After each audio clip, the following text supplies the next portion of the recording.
আমি না সবসময় একটা কথা বলি জানেন, খারাপের প্রচার লাগে না, ও এমনি প্রচারিত হয়।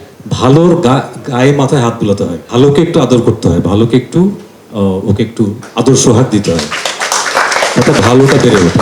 তো সে কারণে হচ্ছে কি, ভালোর জন্য আসলে অনেক বেশি ভালোকে প্যাম্পার করতে হয়, এটা খুব জরুরি। তো ভালোকে আপনারা যদি যত বেশি প্রচার করবেন, যত বেশি গায়ে মাথায় হাত বুলাবেন, এই ভালো তত বেশি ভালো হয়ে যাবে। এটা হচ্ছে আমার বক্তব্য। আমার মাথায় হুট করে কিছু শব্দ এসেছিল, তো সেটা নিয়ে আমি একটা অন্তরা লিখে আমি সেটা টিউন করি, আমি অ্যারেঞ্জমেন্ট করি। শাহানকে বলি, শাহান সেকেন্ড অন্তরাটা তুই লেখ, আর কিছু ওয়ার্ড আছে আমার কাছে মনে হচ্ছে একটু কারেকশন করা দরকার, তুই একটু কারেকশন করে দে। তো এই প্র্যাকটিক্যালি গানটা আমি শাহান দুজন মিলে লিখেছি।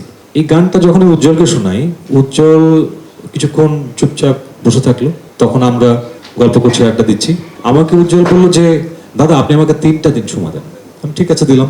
3 দিন পরে উজ্জ্বল এই গানটা আমাদের এই ছবির একটি অংশে বসিয়ে আমাকে দেখলো, এবং অবিশ্বাস্য ব্যাপার, আমি এবং উজ্জ্বল এবং আমরা যারা যারা ছিলাম, আমরা বোকা হয়ে গেলাম। কারণ গানের প্রতিটি শব্দের সাথে সিকোয়েন্সের প্রতিটি জায়গার মিল।